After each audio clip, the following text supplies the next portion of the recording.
vlog, I will going to do a discussion video about Laplace transform and inverse Laplace transform. So without no further ado, let's get started.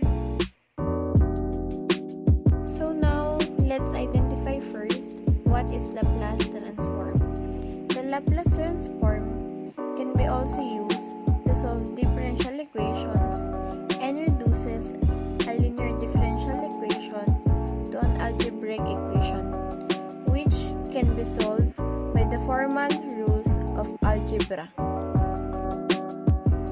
So now, we are going to discuss and give some example about Laplace transform. So we have an example here, which is Laplace t squared plus 4t plus 5. So in order for us to solve this, we just need to memorize the table about Laplace transform.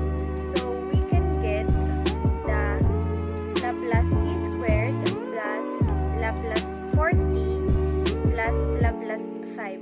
After we can get and spread this Laplace, we can now turn into factorial. So we can get 2 factorial over s2 plus 1 plus 4 times 1 factorial over s raised to 1 plus 1 plus 5 over s.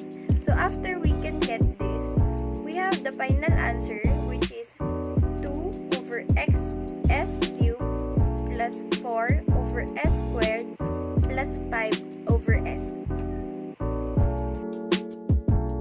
So we have another example for Laplace transform, and this is Laplace t cubed minus t squared plus 40. So in order for us to answer this Laplace transform, we must need to memorize the table to form the Laplace transform. So we can get 3 factorial over s raised to 3 plus 1 minus 2 factorial over s raised to 2 plus 1 plus 4 times 1 factorial over s 1 plus 1. So after we get the factorial and the equation of Laplace transform, we can now proceed to the final answer. So our final answer for today is 6 over s raised to 4 minus 2 raised to 3 plus 4 raised to 2. So we need to remember that the sign of s is always positive. So hi guys! For today, we are going to proceed to inverse Laplace transform. In order for us to know and understand more what is inverse Laplace transform, I have an example here. So we need to find the inverse Laplace transform of f of s equals to 1 over s minus 3 minus 16 over s squared plus 9. First, we need to get the inverse Laplace of the both sides. So we can get inverse Laplace of f of s equals to inverse Laplace of 1 over s minus 3 minus inverse Laplace of 16 over s squared plus 9. If we can see to the table, we can now solve the inverse Laplace of the both sides.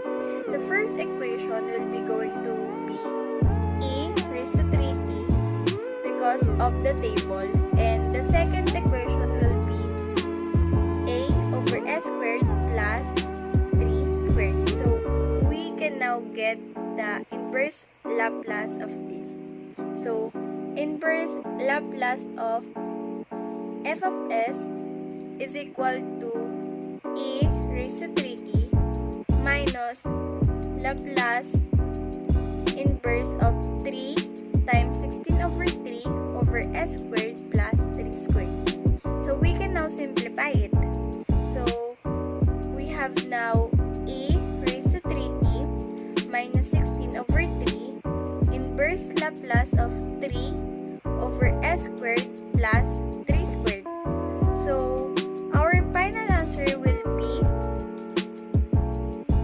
inverse Laplace of f of s is equal to e raised to 3t